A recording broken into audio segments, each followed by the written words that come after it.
I'm pleased to introduce Mr. Tom Hayden, who for 50 years has dedicated his life to everything from ending wars to saving the environment.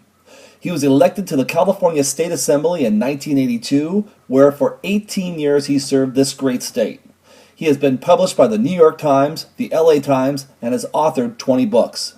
He's currently the director of the Peace and Justice Resource Center in Culver City, and though he wasn't able to join us tonight in person, he's with us virtually to kick off this evening's conversation about Prop 65, because it was he, through the organizing of the Campaign for Economic Democracy in California, that led to the creation of Proposition 65 becoming the law in 1986.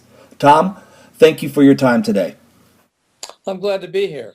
I was Jerry Brown's first chair of the Solar Energy Council back in the late 70s, early 80s. So I was in charge of coordinating the activities that led to the first development of the solar energy industry in California.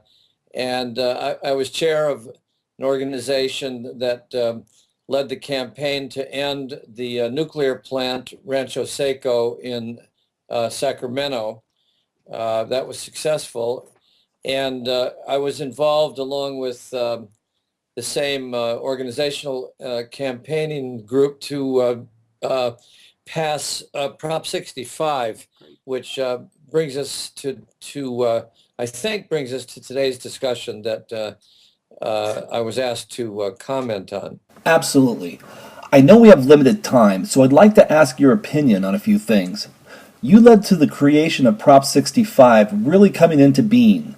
Can you give us a brief history on how you instigated that initiative? So in '86, the voters of California passed this initiative, which has become law, and the essence of it was to create warnings, public warnings of exposures to these chemicals, carcinogens and chemicals causing birth defects, and to ban them from any exposure that would lead to waters of the state used for drinking. So there was a warning element and a ban.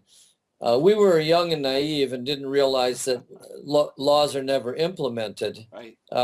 So it's with some embarrassment that I take credit for these millions of placards you see everywhere in California warning you that you may get cancer from chemicals known to the state of California to cause cancer, which are everywhere. Well, what was your original vision for the legislation and how that came about? We thought that the warnings should be more specific. Okay. But the concept that did work, that was important, and I think is particularly important for the people gathered and listening at this conference, is that we thought that we could force companies to reformulate their products to remove these chemicals and replace them with organic or other non-toxic chemicals, because that would be the way to avoid expensive litigation. And so many things that have to do with the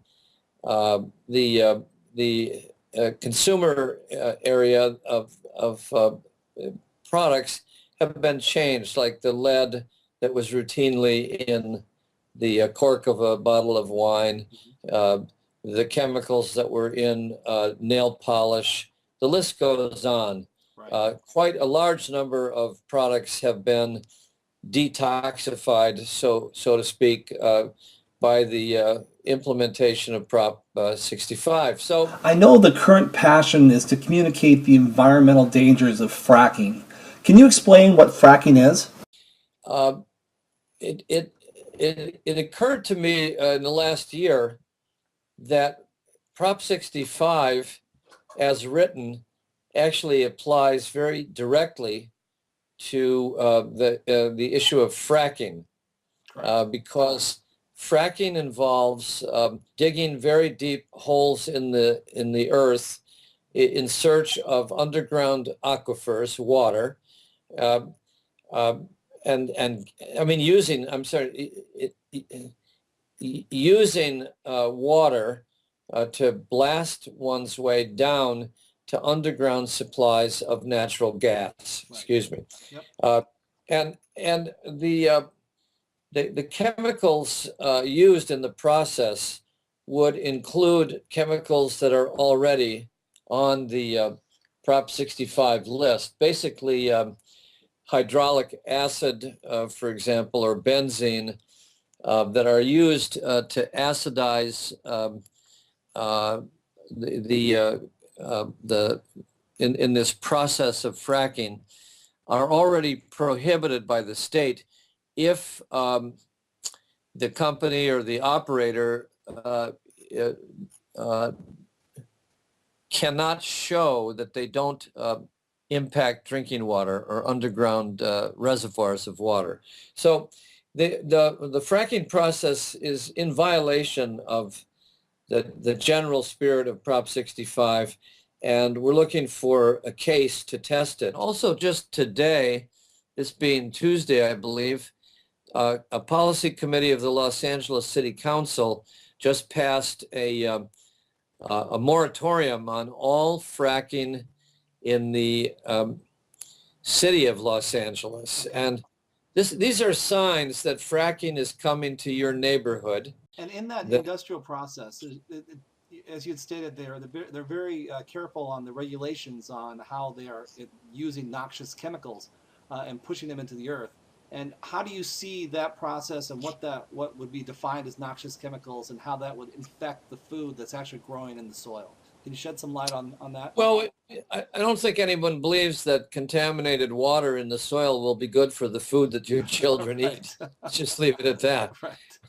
The point is that it appears to me, at least, that fracking is in violation of Prop 65. But I think that your people in the audience should have a kindly view of Prop 65, because it's led to some great successes.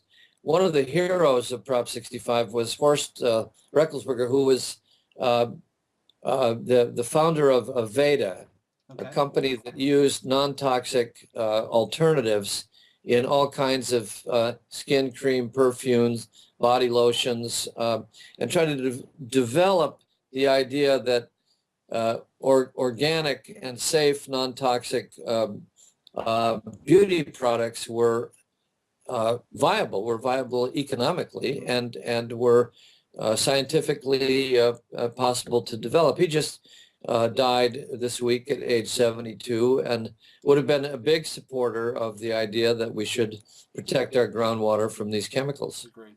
So, and getting in closing, do you have any message for the producers of natural products in relation to Prop 65? And anything else you'd like to say about that? No, just get ahead of the curve. Don't be naysayers. Don't try to defend concepts that you'll be embarrassed by or will be rendered obsolete sooner or later. There's no point promoting beauty and toxicity in the same package. I think you know that, and explore other means to protect our groundwater. The fact that we're at a peak of environmentalism in California is shown by the thousands of people, I think 100,000 at least, who petitioned Governor Brown to do something. Yes. That, combined with the drought, which may or may not end anytime soon, means that the water that we drink and that we utilize is more precious, infinitely precious, and must be safeguarded from experiments that are driven by profit as opposed to care and nurturing of this resource. I think it's simple, really, when you get down to it, and I hope that this has been useful for your participants. It has been. Thank you very much, Mr. Hayden. Ladies and gentlemen, Mr. Tom Hayden, I appreciate your time and effort to get on this conversation, and I wish you the best rest of the day, and thank you again. You're welcome. Thank you. Have a great day. You too. Bye.